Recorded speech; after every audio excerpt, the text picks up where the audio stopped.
আজকে আমি বানাবো আটা দিয়ে নতুন নাস্তা রেসিপি। এটা বানানোর জন্য আপনাদের কোনো স্টাফিং বানাতে হবে না, আর একেবারে কম পরিশ্রমে বানিয়ে ফেলতে পারবেন। খুবই কম সময়ে ভীষণ টেস্টি নাস্তা আজকে আমি তৈরি করে দেখাবো। তো চলুন শুরু করি। তো বন্ধুরা, এর জন্য সবার প্রথমে আটা মেখে নিতে হবে। আমি কাল রাতে খুব বেশি করে আটা মেখেছিলাম, সেই আটা দিয়ে আজকের রেসিপিটা আমি তৈরি করেছি। নর্মালি যেরকম লবণ জল দিয়ে আটাটা মেখে নেওয়া হয়, ঠিক সেইভাবে আমি আটাটা মেখে নিয়েছিলাম, কিন্তু এতটা বেশি হয়ে গেছিল সেখান থেকে অনেকটা আটা বেঁচে গেছিল। আজকে সেই বেঁচে যাওয়া আটা দিয়ে রেসিপিটা তোমাদের করে দেখাবো।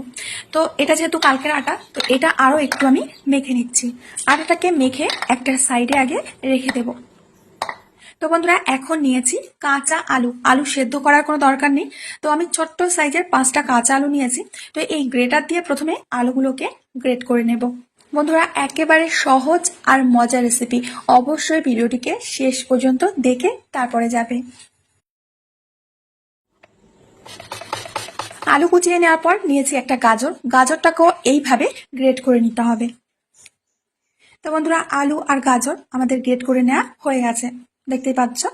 তো এখন কি করতে হবে, এই কুচানো আলু আর গাজরগুলো জলের মধ্যে দিয়ে দিতে হবে। তোমরা জানো যে আলু কালো হয়ে যায় কুচিয়ে রাখলে বা কেটে রাখলে, এর জন্য জলে ভালো করে ধুয়ে নিতে হবে। আর একদমই ইজি রেসিপি, তোমরা হাতের কাছে সব কিছু পেয়ে যাবে, বাইরে থেকে কিচ্ছু আনাতে হবে না। বারবার ধোয়ার কোনো দরকার নেই, একবার ধুয়ে নিলেই হবে, কিন্তু জলটা খুব ভালো করে চেপে চেপে বের করে নিতে হবে। তো এবার নিয়েছি একটা মিক্সিং বোল। এই বোলের মধ্যে আমরা আলু আর গাজরগুলোকে নিয়ে নেব। এখন এর মধ্যে দিয়ে দেব 2টো বড় সাইজের পেঁয়াজ কুচি, সাথে দিয়ে দেব 1 চামচ ভরে লবণ। লবণটা দিয়ে খুব ভালো করে আলু পেঁয়াজ গাজরের মধ্যে মিশিয়ে নিতে হবে। এই স্টেপটা একদমই মিস করবে না, এটা কিন্তু অবশ্যই করতে হবে। খুব ভালো করে মিশিয়ে নিয়ে এটাকে রেস্টে রেখে দিতে হবে মাত্র 5 মিনিট। তো বন্ধুরা, 5 মিনিট পর আমি ঢাকনাটা খুলে নিচ্ছি। আর তোমরা দেখতে পারবে যে এর মধ্যে কতটা পরিমাণে জল আছে, মানে আলু পেঁয়াজ গাজর থেকে জল ছেড়ে গেছে, যেহেতু আমরা লবণ দিয়ে মেখে রেখেছিলাম। এবার হাত দিয়ে যতটা সম্ভব জোরে চেপে চেপে জলগুলো বের করে নিতে হবে। গায়ে যত শক্তি আছে খাটিয়ে জলগুলো বের করে নিও।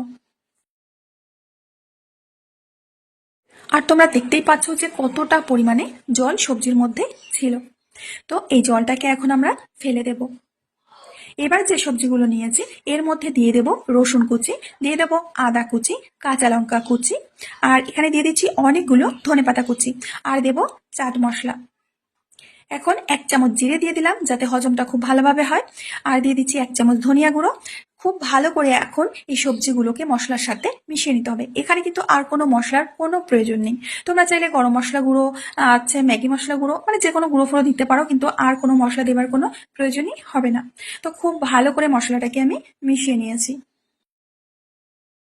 তো চলো এখন একটা বোলের মধ্যে নিয়ে নেব 1 কাপ ময়দা, দিয়ে দেব স্বাদ মতো লবণ, দিয়ে দেব 1/2 চামচ লঙ্কার গুঁড়ো, আর দিয়ে দেব 2 চামচ মতো সাদা তিল, আর দিয়ে দিচ্ছি ধনেপাতা কুচি। তো এখন অল্প অল্প জল দিয়ে এর একটা ব্যাটার তৈরি করে নিতে হবে। সাদা তেল এখানে 2 চামচে দিয়েছে, 1 চামচ স্কিপ হয়ে গেছে, সেটা দেখানো হয়নি। তো অল্প অল্প জল দিয়ে আগে ব্যাটারটা তৈরি করে নিতে হবে। এখানে ব্যাটারটা কিন্তু খুব ঘন করে তৈরি করবে না, একটু হালকা পাতলা ব্যাটার তৈরি করে নিতে হবে। তো বন্ধুরা, ব্যাটারের ঘনত্ব নিশ্চয়ই বুঝতে পারছো। তো ব্যাটার রেডি। তো এখন যে আটাটা ছিল আমাদের, এখান থেকে ছোট ছোট করে লেচি কেটে নিতে হবে। ঠিক যেমনটা আমরা রুটি তৈরি করি সেরকম সাইজ করে লেচিগুলো কেটে নিতে হবে।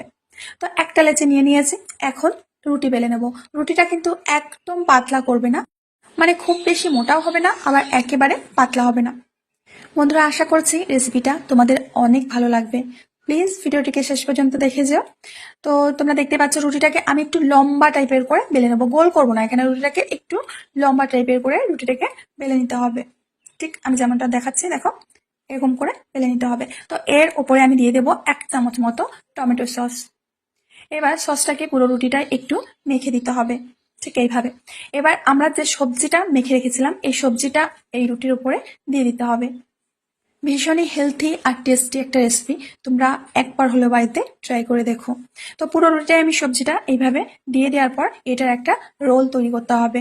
আর রোলটা একটু টাইট করে করবে বন্ধুরা, রোলটা যেন ঢিলা ঢিলা না হয়ে যায়, তাহলে কিন্তু সবজিগুলো ভেতর থেকে বাইরে বেরিয়ে আসতে পারে। এর জন্য একটু টাইট করে রোলটাকে করে নিতে হবে। বাস, রোলটা তো আমি করে নিয়েছি। এখন এই রোলে দুটো মাথা একটু চেপে চেপে আটকে দিতে হবে, একটু সিল করে দিতে হবে, নাহলে দুটো সাইড দিয়ে সবজিগুলো বেরিয়ে যেতে পারে। এবার সিল করে দিয়েছি। এখন একটা ছিদ্রওয়ালা থালা নিয়েছি, দেখো এই থালার মধ্যে আমি এখন একটু তেল ব্রাশ করে নিচ্ছি। ভালো করে তেল ব্রাশ করে নেওয়ার পর এখন এই রোলটাকে থালার উপরে রেখে দিতে হবে। এতক্ষণে তোমরা বুঝতে পেরেছো যে এটা কি তৈরি হতে চলেছে। তো দেখো রোলটাকে আমি বসিয়ে দিচ্ছি। একইভাবে আমি প্রত্যেকটা রুটি সবজি দিয়ে এইভাবে টাইট করে রোল তৈরি করে নেব। বন্ধুরা, এখনো যদি ভিডিওতে লাইক না দিয়ে থাকো, প্লিজ একটা লাইক দিয়ে দাও, ছোট্ট করে একটা কমেন্ট করবে যদি ভিডিও ভালো লাগে। তো একে একে প্রত্যেকটি রুটি, এখানে এই থালার মধ্যে আমার 3টে ধরেছিল, তো 3টে রোল আমি তৈরি করে নিয়েছি। আর এরই মধ্যে আমি আগে থেকে একটা ডেক্সিতে করে জল গরম হতে দিয়েছিলাম, জলটা ফুটেও গেছে। তো এখন এই ডেক্সির উপরে থালাটাকে বসিয়ে দেব। এবার ঢেকে আমরা এটাকে বেক করব প্রায় 5 থেকে 7 মিনিট সময় নিয়ে। তো বন্ধুরা, পাক্কা 7 মিনিট পর আমি ঢাকনাটা খুলে নিচ্ছি।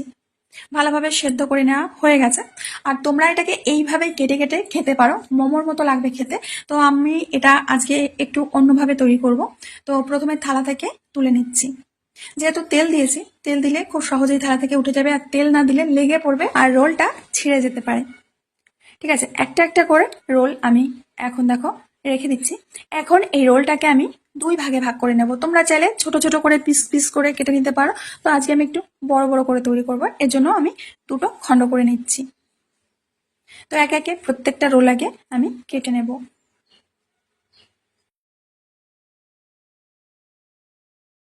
তো রোলগুলো আমাদের একেবারে রেডি। এখন আমরা যে ঘোলটা তৈরি করেছিলাম সেটা আরো একটু চালিয়ে নেব।